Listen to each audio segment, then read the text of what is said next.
Welcome back to the Sports Source. This segment brought to you by Safety Systems, home security, home automation, business security, home audio video.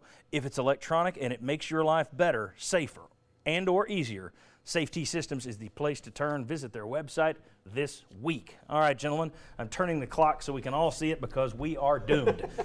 This is our quick slant segment. It's a good name because you guys are going to be quick. I got a question for each of you. I need to tackled in about 30 seconds, 2 sentences. Bob, 23 touches for Jalen Hurd, 6 touches for Alvin Kamara.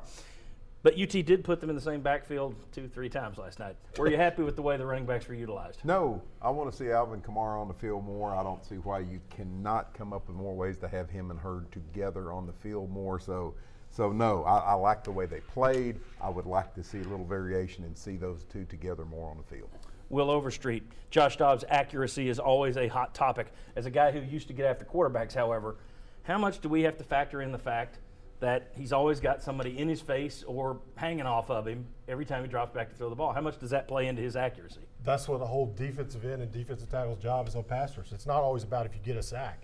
It's hit the guy, hit him again, because if you don't get there one time and you've hit him a bunch all night, that clock runs and he thinks somebody's about to, so he throws it early.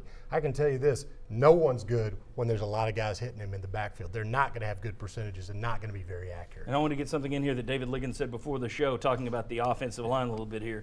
You can't be aggressive in your play calling if you don't have enough time, and speaks to the same thing. It's hard to call. It's hard to have Dobbs drop back a lot if you don't give him time, and it's hard to be aggressive in the pass game if he doesn't have time. Jimmy, Darren Kirkland Jr. carted off last night. Looks like an ankle injury, left the stadium in a walking boot. You hope it won't be bad if it is bad. What's the situation at linebacker? Well, if he can't play, and I really like him, if he can't play, I'm going to probably move Jalen Reeves-Maybin to the middle and then go with either Cortez McDowell or Cortez Sapp at outside linebacker, rather than leaving Reeves-Maybin an outside linebacker and going with Jumper, Gavin Bryant, or somebody else in the middle. Very good. Chuck Cavaleras. You gave a prediction of Tennessee's final record as 10-2. I think most of us here agreed with you before. Will said 9-3. The rest of us said 10-2.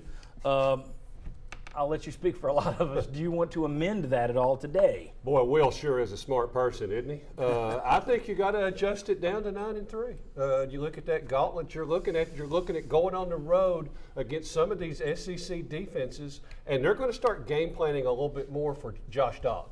So, yes, I think you do adjust it down a little. If you don't get that offensive line fixed, it could be more than 3. Yeah. It could be.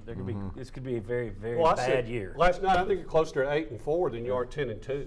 All right. One quick thing from me that I wanted to throw out. A lot of people saying, well, will Georgia drop in the polls 8 slots because they barely beat Nichols? The answer, no. Tennessee dropped like that because they were the only game. This was the Bob Hodge theorem. Only game on Thursday night last week. The whole world was watching you. You laid an egg. Bad timing, but the whole world wasn't watching Georgia yesterday. There were 1,000 other games. Other people were struggling. Tennessee dropped because everyone watched them struggle with Appy State. Fair? Probably not. Life. Deal with it. All right, Georgia when we also come back, beat North Carolina. Georgia also beat North Carolina. That's another reason they're not going to drop that much. When we come back, we got the Chuck versus Pearl State segment. Man, I tell you, even when Sterling goes conservative, he can't get lucky. We'll discuss. Come on back on the Sports Source.